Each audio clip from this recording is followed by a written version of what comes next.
They called him a dreamer. They called him dangerous. But Marcus Mosiah Garvey was neither. He was a man who dared to imagine a free and united people. Born in Jamaica in 1887, Garvey arrived in Harlem during one of the most turbulent times in Black history.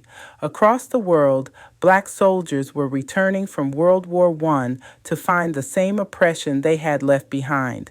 The Red Summer of 1919 saw riots, lynchings, and blood in the streets. But out of that chaos rose a vision, one that would awaken a global movement for Black pride and sovereignty. Garvey's message was simple but revolutionary. Up, you mighty race. You can accomplish what you will. He founded the Universal Negro Improvement Association, or UNIA, in 1914. By 1920, it had millions of members worldwide, from the Caribbean to Africa, from Harlem to London. Garvey preached self-determination, economic independence, and the creation of a global Black nation. The UNIA held massive parades through Harlem, men in uniforms, women in white, red, and green sashes, marching under a flag that would come to define a people. Red, the blood that unites all people of African ancestry and was shed for liberation. Black, the people whose existence as a nation is affirmed by the flag. Green, the rich land of Africa. Garvey and the UNIA used this flag in parades, publications, and rallies as a symbol of Black pride, unity, and sovereignty. It was a direct response to the racist notion that Black people had no flag, and Garvey declared, "Show me the race or the nation without a flag, and I will show you a race of people without any pride." But Garvey's movement didn't spread through rallies alone.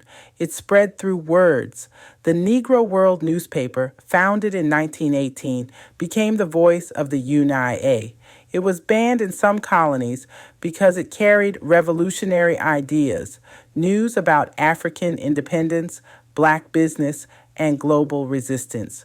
Through its pages, Garvey's message reached readers across the Caribbean, Africa, and the Americas. Each issue carried stories of progress, poems of pride, and calls to action. For many, it was their first glimpse of a Black man commanding an international movement for liberation. Under Garvey's leadership, the UNIA created the Black Star Line, a shipping company meant to connect people of African descent across the world. The ships were to be symbols of power, carrying not just goods, but hope. Garvey envisioned a future where Black people controlled their own economies, their own schools, their own nations. He wasn't waiting for inclusion, he was building liberation. But Garvey's rise came with enemies. The U.S. government, led by J. Edgar Hoover, saw his movement as a threat. Hoover labeled him a notorious Negro agitator and used the fledgling FBI to monitor and eventually destroy his organization. In 1923, Garvey was charged with mail fraud, a politically motivated case that led to his imprisonment and deportation.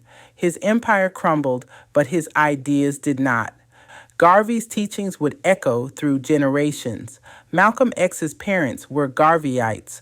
Kwame Nkrumah of Ghana would later say, "Garvey's words inspired us to rise."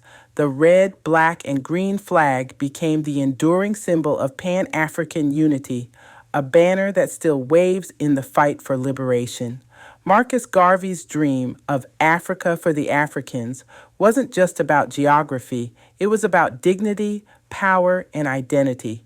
It was about believing that Black people, scattered by centuries of slavery and colonization, could rebuild a global family. His movement set the stage for every expression of Black nationalism that followed, from the Nation of Islam to the Black Panthers to modern movements demanding sovereignty and reparations. So when you see that flag, the red, the black, and the green, remember it wasn't born of symbolism alone. It was born of blood, of pride, and of the unbreakable will of a people who refused to be erased.